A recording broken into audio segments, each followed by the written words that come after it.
Hello भक्तों, राधे राधे। मैं कविता त्रिपाठी अपने channel Keshav creation family blog में आप लोग का स्वागत करती हूँ। आई होप आप सब अच्छे होंगे, मैं भी अच्छी हूँ। तो देखिए, आज मैं वीडियो लेकर आई हूँ कि जब कार्तिक पूर्णिमा के अगले दिन पड़ती है, मतलब ये पड़वा पड़वा कहते हैं। तो इस दिन हम आटे के मतलब आटे से घर बनाते हैं।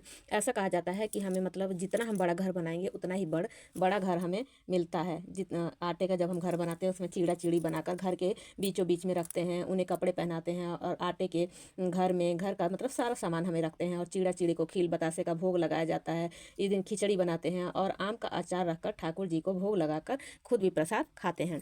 तो इसी में हम किस चीज़ मतलब किस चीज़ की सामग्री की ज़रूरत पड़ती है, तो वो मैं आप लोगों को बता देती हूँ। तो देखिए, सबसे पहले खील बतासा, चिड़ा चिड़ी को टीका करने के लिए रोली, अक्षत, पुष्प, ये दीपक, 5 दीपक, ये सूखा आटा जिससे आप घर बनाएंगे, और एक ये देखिए मतलब थोड़ा सा गूथा हुआ आटा। इसमें नमक नहीं होना चाहिए, नमक आपको नहीं मिलाना, इससे हम चिड़ा चिड़ी बनाएंगे। उसके बाद 1 लोटा जल। तो ये हो गई हमारी मतलब सामग्री कि हम क्या क्या हमें चाहिए पड़वा के दिन। तो ये पूजा आप कर सकते हैं। इससे कहा जाता है, इसकी मान्यता ये है कि हम मतलब जब आटे से घर बनाते हैं, जिसके मान लीजिए घर नहीं अभी तक हो पाया है, तो ये पूजा करने से हमारे घर की मतलब जो घर का जो भी रुकावट आ रही है वो रास्ते खुल जाते हैं और हमारा घर जल्दी से जल्दी बनता है। तो इस पूजा को, अगर अभी तक आपका घर नहीं बन पाया, तो इस पूजा को आप ज़रूर कीजिएगा, अवश्य कीजिएगा। तो चलिए मैं बताती हूँ कैसे पूजा करनी है। देखिए, भोग में खिचड़ी भी लेनी है। ये पूजा आप सुबह के टाइम या शाम के टाइम भी कर सकते हैं, ये आपके ऊपर है। आप पूजा ये कभी भी कर सकते हैं पूरे दिन। सबसे पहले तो हम मतलब अपने घर की फर्श पे पोछा ओछा तो लगाते हैं, लेकिन इसको एक बार शुद्ध करना जरूरी होता है। तो आप गंगा जल छिड़क कर भी स्वच्छ मतलब साफ कर सकते हैं, स्वच्छ कर सकते हैं। नहीं तो आप हो सके तो गेरू से, हल्दी से इसको साफ़ कर लीजिए। स्वच्छ पोछा ओछा लगाने के बाद हल्का सा, या तो गंगा जल से छिड़काव करके भी साफ़ कर सकते हैं। और देखिए, आपको मतलब बड़ा घर बनाना है, क्योंकि घर बनाने में कंजूसी मत कीजिएगा, क्योंकि ऐसा कहा जाता है जैसा बनाएंगे घर ऐसे ही आपको मिलता है। तो इसलिए अच्छे से घर बनाइएगा। तो ये देखिए, मैंने लीप लिया है। अब इसको बनाएंगे आटे से। तो घर की आकृति हम बनाएंगे, तो ऐसे करते करते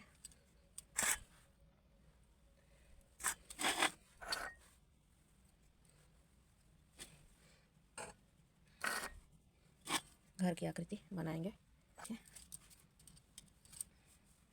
और घर का मेन गेट बनाएंगे। ये देखिए, मेन गेट हो गया।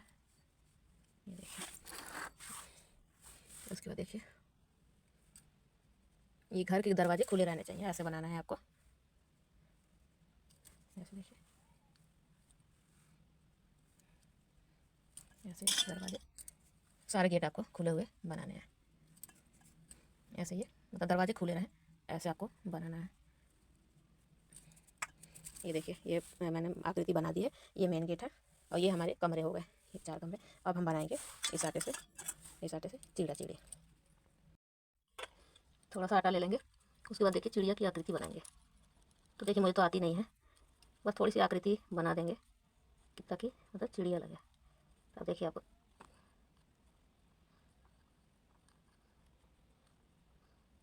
देखिए, ये चिड़ी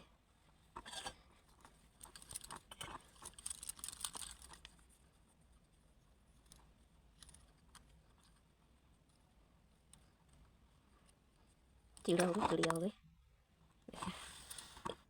दोनों जन को बीच में ऐसे बैठा, और देखिए जब बैठाएंगे ना, तो इनका मुंह एक दूसरे की ओर होना चाहिए। ये चिड़ा चिड़िया ये हमने बना दिया है। ये देखिए, चिड़ा चिड़िया। तो चिड़िया मैंने हल्की सी मतलब पतली बनाई है। ये फीमेल है, ये मेल है चिड़ा। अब इनको करेंगे हम तिलक। तो देखिए, सबसे पहले हम तिलक करेंगे।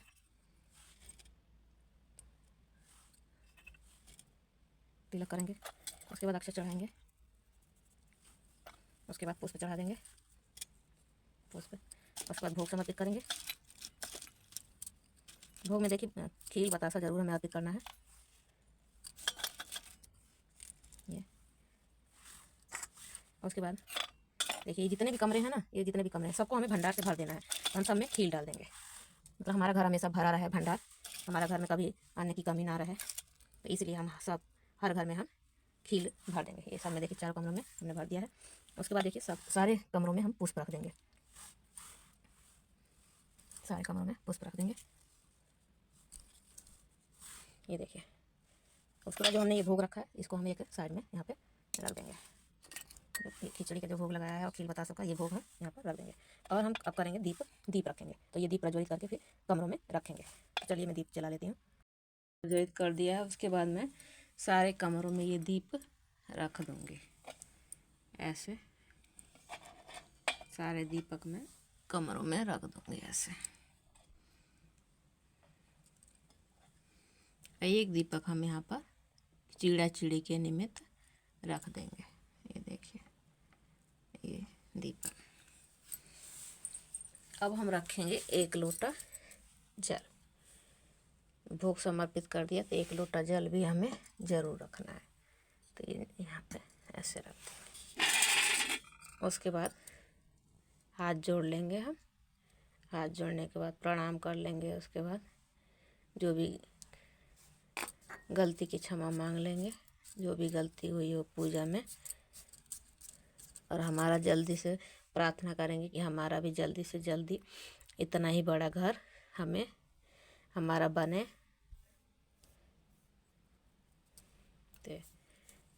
तो आई होप आप लोगों को वीडियो पसंद आई। और ये जल भी समर्पित कर दिया है और दीपक भी प्रज्वलित कर दिया है। और देखिए जो ये मेन गेट है तो यहाँ भी हम मतलब इसको भी सोना नहीं रखते हैं, तो यहाँ भी हम खील समर्पित कर देंगे। उसके बाद देखिए तो ये सब कुछ मैंने ये आप लोगों को करके दिखा दिया है। और पड़वा के दिन, कार्तिक पूर्णिमा के अगले दिन ही पड़वा पड़ती है, तो उस दिन हमें मतलब ये ज़रूर करना चाहिए। और जहाँ मतलब जिनके अपना मकान नहीं वो तो अवश्य ही इस उपाय को करें। इस उपाय से, इस पूजा से आपके घर बनने के जो भी रुकावट आ रही है वो रास्ते खुलेंगे। और देखिए चिड़ा चिड़िया की कहानी भी हमें ज़रूर से ज़रूर सुननी चाहिए ये पूजा करने के बाद। तो चलिए मैं कथा भी सुना देती हूँ आप लोगों को। तो कहानी शुरू करती हूँ। 4 चिड़िया। कहानी सुनने के लिए आप हाथ में खील जरूर ले लीजिएगा। तो 4 चिड़िया थी। चारों कार्तिक मास में कार्तिक नहाती थी। पड़वा के दिन चारों चिड़िया ने सोचा कि चलो खिचड़ी बनाते हैं। एक चिड़िया चावल ले आई, एक चिड़िया दाल ले आई, एक चिड़िया घी ले आई और एक चिड़िया नमक ले आई। सब ने मिलकर खिचड़ी बनाई। सब ने सोचा कि पहले नहा लिया जाए तब खिचड़ी खाते हैं। सब चिड़िया नहाने चली गई। पहले एक चिड़िया आई, उसे बहुत जोर की भूख लगी थी। बाकी चिड़िया अभी नहीं आई थी तो उसने खिचड़ी की भाप खा ली। दूसरी चिड़िया आई तो उसने पानी पी लिया। तीसरी चिड़िया ने खिचड़ी खा ली। चौथी चिड़िया आई तो उसने खुरचन खा ली। चारों चिड़िया मर गई। जिस चिड़िया ने भाप खाई थी वह राजा के घर राजकुमारी बनी। जिस चिड़िया ने पानी पिया था वो कुम्हार के घर पैदा हुई। जिस चिड़िया ने खिचड़ी खाई थी उसने ब्राह्मण के घर जन्म लिया। और जिस चिड़िया ने खुरचन खाई थी वह हथनी बनी। कुम्हार की लड़की राजा के यहाँ दासी बनी। ब्राह्मण की लड़की राजकुमारी की सहेली बनी। हथनी भी राजा के यहाँ ही थी। राजकुमारी को अपने पिछले जन्म की सारी बातें याद थी। जब राजकुमारी की शादी हुई और वह विदा होने लगी तो राजा से बोली कि पिताजी मैं अपने साथ अपनी सहेली और दासी को भी ले जाऊंगी। राजा ने ठीक है ले जाना। राजा ने कहा ठीक है ले जाना। राजकुमारी ने कहा कि पिताजी मुझे हथनी भी चाहिए, हथनी को भी ले जाओ। तो लेकिन हथनी उठी नहीं। तब राजकुमारी खुद उसके पास गई और उसके कान में पिछले जन्म की बात कही, जिसे सुनकर हथनी तुरंत उठ गई। राजकुमार यहाँ सब कुछ देख रहा था। उसने कहा कि तुम कौन हो और हथनी के कान में क्या कहा, जिसको सुनकर हथनी खड़ी हो गई। राजकुमारी ने कोई जवाब नहीं दिया। राजकुमार ने कहा कि सच सच बता दो नहीं तो तुम्हारा सर कटवा दूंगा। तब राजकुमारी ने राजकुमार को पिछले जन्म की सारी बातें बता दी। राजा ने भी सारी बात सुनी और कहा कि अगर कार्तिक स्नान का इतना महत्व है तो हम भी जोड़े से कार्तिक स्नान करेंगे और खूब दान पुण्य करेंगे। तो बोलिए देव की नंदन वासुदेव की जय। प्रभु नारायण भगवान विष्णु भगवान की जय। तो भक्तों ये थी मेरे द्वारा सुनाई गई पड़वा की कहानी, चिड़ा चिड़िया की कहानी। आप लोग कहानी भी सुनिएगा और ये पूजा भी जरूर कीजिएगा। तो वीडियो अगर थोड़ी भी पसंद आई हो तो प्लीज़ मेरे चैनल को लाइक शेयर एंड सब्सक्राइब कर दीजिएगा। मिलती हूँ नेक्स्ट वीडियो में। जय माता दी, जय श्री राधे, हरे कृष्णा, राधे राधे।